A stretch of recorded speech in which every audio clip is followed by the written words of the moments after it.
Olá. Sabe, existem universos que parecem não ter absolutamente nada a ver um com o outro, não é? Pensa só. De um lado, a Viena do século XIX, com a mente super rigorosa de Sigmund Freud.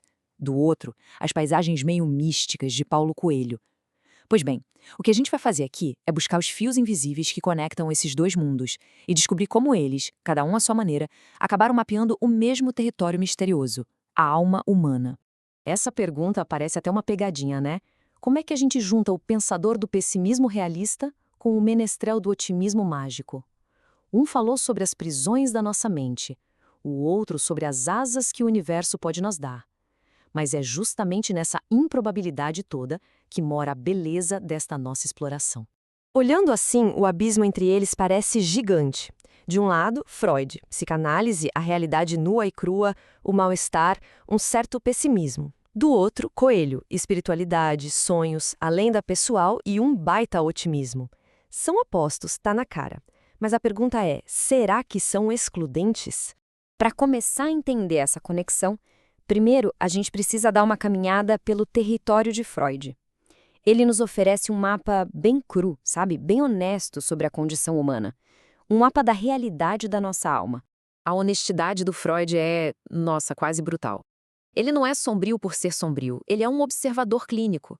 Para ele, essa nossa busca sem fim pela felicidade, o que ele chamava de princípio do prazer, vive batendo de frente com o universo. A felicidade plena, contínua, segundo Freud, simplesmente não estava no projeto original para a gente. E aqui está o ponto central do pensamento dele, o conceito de mal-estar. E olha, não é uma doença, tá? É uma condição. É tipo o preço que a gente paga para viver junto. Pensa bem, para conviver em sociedade, a gente precisa abrir mão de uma parte dos nossos impulsos mais selvagens. E essa renúncia, essa tensão entre o que a gente deseja e o que a gente pode ter, gera uma insatisfação crônica. Esse é o mal-estar. E para Freud, esse sofrimento não é um acidente. Ele vem de três fontes que são inevitáveis. Primeiro, nosso próprio corpo, que envelhece, adoece. Segundo, o mundo lá fora, com suas catástrofes e sua indiferença. E talvez a mais dolorosa de todas, nossas relações com as outras pessoas que são, ao mesmo tempo, nossa maior fonte de alegria e de dor. Diante de um mapa tão rigoroso da realidade, é natural que se busque uma outra bússola, um outro caminho. E é aqui que a gente entra no universo de Paulo Coelho. Se Freud nos deu a topografia da realidade, ele nos entrega um mapa para o coração do mundo, uma jornada movida a sonhos e a sinais. No centro do universo de Coelho está a lenda pessoal. É uma ideia simples e ao mesmo tempo muito poderosa. É aquele chamado que se sente na juventude, uma voz que indica o nosso verdadeiro caminho. É a missão de cada um, a razão de estarmos aqui. E esta é, talvez, a frase mais famosa de Coelho, e o antídoto direto ao pessimismo freudiano. Onde Freud via um universo indiferente, Coelho vê um universo cúmplice, que conspira a nosso favor quando a gente está alinhado com o nosso propósito, com nossa lenda pessoal. E aqui tem outro ponto fundamental. O tesouro que o pastor Santiago busca em O Alquimista não é o ouro no final do caminho. O verdadeiro tesouro é a transformação que acontece durante a jornada. É o autoconhecimento, a sabedoria adquirida. A busca é muito mais importante que a chegada. Ok, agora que a gente explorou os dois territórios, chegou a hora de encontrar a encruzilhada. Onde será que esses dois caminhos, que parecem tão paralelos, finalmente se tocam? O primeiro ponto de encontro é a própria ideia de uma busca. Para Freud, a vida é regida por essa busca constante para minimizar a dor e maximizar o prazer. Para Coelho, a vida é a busca pela lenda pessoal. Ambas as visões, embora com tons muito diferentes, descrevem a existência humana como uma jornada, uma busca fundamental. E para onde essa jornada nos leva? Para dentro. O objetivo de toda a psicanálise de Freud é o autoconhecimento, a exploração do nosso mundo interior. E em Coelho, a lição final de O Alquimista é que o tesouro que o pastor buscava do outro lado do mundo estava, o tempo todo, em seu ponto de partida, dentro de si. É incrível, não é?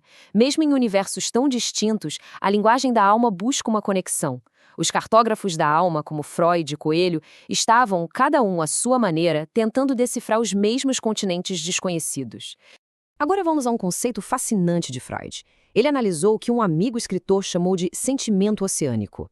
Essa sensação de dissolução das fronteiras do eu, um sentimento de conexão profunda e ilimitada com o todo, com o universo.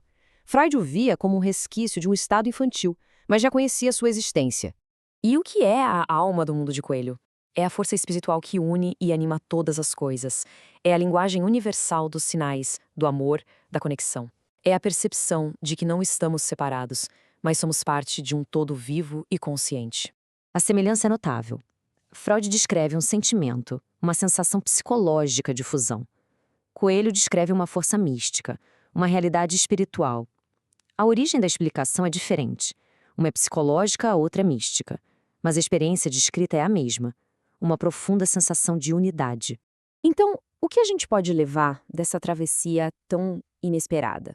Como esses dois mapas podem nos guiar no nosso próprio caminho? Talvez a lição seja que não precisamos escolher um mapa em detrimento do outro. A sabedoria pode estar em integrá-los. Podemos aceitar a realidade do mal-estar de Freud, as dificuldades e os limites, sem abandonar a busca pela nossa lenda pessoal, a crença otimista de Coelho. É uma jornada em dois tempos, como uma dança.